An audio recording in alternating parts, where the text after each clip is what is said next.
आज हम complex number के प्रॉपर्टीज़ के बारे में अध्ययन करेंगे। जैसा कि पहले हमने सम्मिश्र संख्याओं के के गुणधर्म अर्थात अलजेब्रा ऑफ सम्मिश्र संख्याओं के बारे में अध्ययन किया था।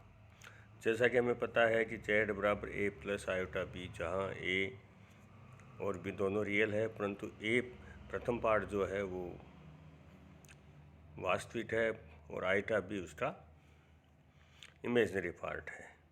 अब आगे हमने त्रिविम प्रक्षेप के बारे में अध्ययन किया। अब एनालिटिक फंक्शन विश्लेषित फलन पढ़ने से पहले हमें कुछ बेसिक डेफिनेशंस के बारे में जानकारी होना आवश्यक है एवं एनालिटिक फंक्शन से पहले लिमिट एवं continuity of a complex variable का बारे में भी जानकारी प्राप्त करना ज़रूरी है। तो सर्वप्रथम हम कुछ बेसिक डेफिनेशंस के बारे में थोड़ी जानकारी प्राप्त करेंगे। सबसे पहला परिभाषा हमारी आती है पॉइंट सेट, बिंदु समुच्चय। किसी भी कॉम्प्लेक्स प्लेन में स्थित बिंदुओं के संग्रह को बिंदु समुच्चय कहते हैं, अर्थात collection of points in complex plane is called point set. और बिंदु समुच्चय के प्रत्येक एलिमेंट इसका अवयव कहलाता है।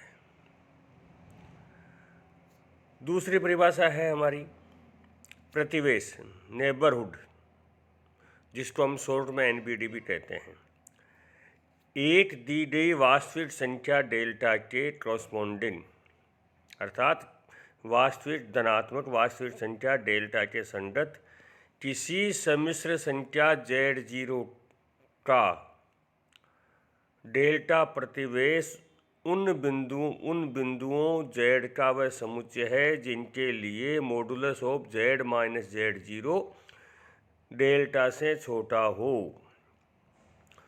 तो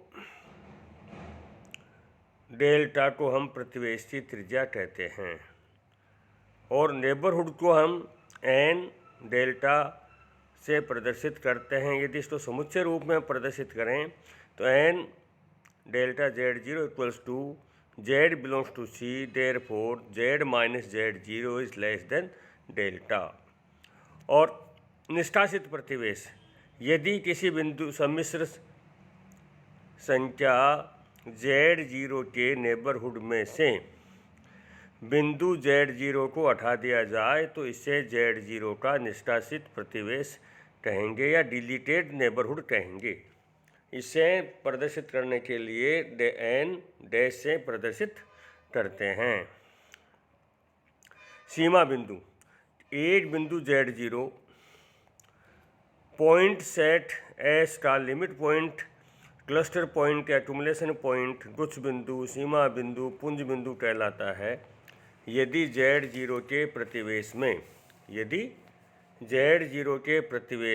Z0 के अतिरिक्त Z0 के प्रतिवेश में अर्थात Z0 के नेबरहुड में Z0 के अतिरिक्त समुच्चय S का कम से कम एक बिंदु विद्यमान हो, अर्थात Z0 के प्रत्येक निष्कासित प्रतिवेश में S का कम से कम एक बिंदु विद्यमान हो, तो ये उसका सीमा बिंदु Z0 इसका सीमा बिंदु कहलाता है।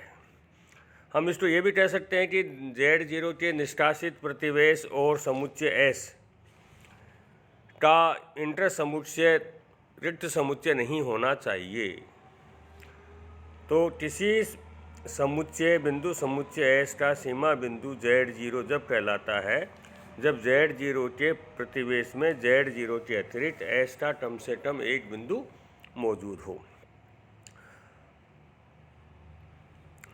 अब इसके बाद हमारे पास आता है आंतरिक सीमा बिंदु। सीमा बिंदु दो प्रकार के होते हैं, आंतरिक सीमा बिंदु एवं परिसीमा सीमा बिंदु, इंटीरियर सीमा बिंदु। अर्थात समुच्चय एस का किसी समुच्चय का कोई बिंदु Z0 आंतरिक बिंदु कहलाता है यदि Z0 का कम से कम एक ऐसा प्रतिवेश नेबरहुड विद्यमान हो जिसके सभी बिंदु समुच्चय एस के हों। अर्थात हम कह सकते हैं कि किसी समुच्चय एस का बिंदु Z0 इंटीरियर पॉइंट कहलाएगा यदि Z0 का कम से कम एक ऐसा प्रतिवेश विद्यमान हो जिसके सभी बिंदु एस में हो, अर्थात एस में अंतर्विष्ट करता हो, तो ये बिंदु उसका आंतरिक सीमा बिंदु कहलाता है। अर्थात neighbourhood of Seema neighbourhood of उस बिंदु में हो, अब कहलाता परिसीमा बिंदु। यदि Z0 का प्रत्येक प्रतिवेश में केवल एस के ही बिंदु नहीं हो, अर्थात बिंदु एस के सभी बिंदु एस के बिंदु न हो तो Z0 को समुच्चय एस का परिसीमा बिंदु कहते हैं। यदि ये बिंदु Z0 समुच्चय एस का बाह्य बिंदु कहलाता है यदि ये एस का न तो आंतरिक बिंदु है न ही परिसीमा बिंदु है। इसका उदाहरण हम दे सकते हैं कि सर्किल वृत्त मॉडुलस ऑफ Z बराबर R, अर्थात R त्रिज्या के वृत्त के अंदर सभी बिंदु आंतरिक बिंदु होंगे, वृत्त की परिधि पर स्थित बिंदु परिसीमा बिंदु होंगे और वृत्त के बाहर का शून्य परिसीमा बिंदु कहलाएगा। अब हमारे पास आता है क्लोज्ड सेट यानी संवर्त समुच्चय। क्लोज्ड सेट संवर्त समुच्चय। यदि एक समुच्चय एस के सभी बिंदु अर्थात आंतरिक एवं परिसीमा दोनों समुच्चय एस के बिंदु हों तो एस को संवर्त बिंदु कहते हैं। क्लोज सेट वो होगा कि उसके सभी आंतरिक और परिसीमा बिंदु समुच्चय के बिंदु हों तो वो क्लोज सेट कहलाता है। ओपन सेट यानी विवर्त समुच्चय।